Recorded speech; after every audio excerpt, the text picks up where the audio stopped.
Kochi Kakkanad DLF flat സമുച്ചയത്തിലെ താമസക്കാർക്ക് വയറിളക്കവും ഛർദിയും ഉണ്ടായ സംഭവത്തിൽ നടപടി ഊർജിതമാക്കി ആരോഗ്യവകുപ്പ്. രണ്ടാഴ്ചക്കിടെ 441 പേർക്ക് അസുഖം ബാധിച്ചതായാണ് കണക്കുകൾ പുറത്തുവരുന്നത്. ശ്രീകാന്ത് കൊച്ചിയിൽ നിന്ന് ചേരുന്നുണ്ട്. Srikanth, good morning. ശ്രീകാന്ത്, ഈ രോഗബാധയുമായി ബന്ധപ്പെട്ട എന്ത് നിഗമനത്തിലാണ് ആരോഗ്യവകുപ്പ് എത്തിയിരിക്കുന്നത്?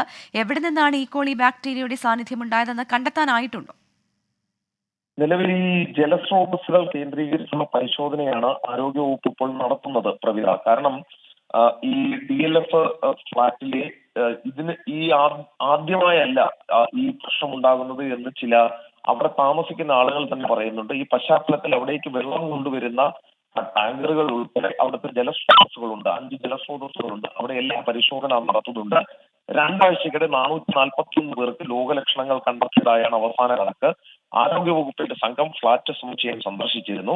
വാട്ടർ അതോറിറ്റിയുടേത് ഉൾപ്പെടെ വിവിധ ജലവിതരണ സ്രോതസ്സുകളുടെ വെള്ളം ഇതിനോടകം തന്നെ പരിശോധനയ്ക്ക് അയച്ചിട്ടുണ്ട്. അത് 3 ദിവസം മുതൽ ഒരാഴ്ച വരെ സമയം എടുക്കും അതിന്റെ പരിശോധനാ ഫലം കിട്ടാൻ എന്നുള്ളതാണ് മനസ്സിലാക്കാൻ സാധിക്കുന്നതും. ആരോഗ്യവകുപ്പിന്റെ നിർദ്ദേശപ്രകാരം സംഭവത്തിൽ കർശന നടപടി ഇപ്പോൾ സ്വീകരിച്ചു വരുന്നുണ്ട്. സംസ്ഥാനതല RRT യോഗം ചേർന്ന് തുടർ നടപടികൾ തീരുമാനിക്കാനും ഇപ്പോൾ നടപടികളായിട്ടുണ്ട്. 5 പേരാണ് ഇപ്പോൾ ആശുപത്രിയിൽ ചികിത്സയിൽ തുടരുന്നത്.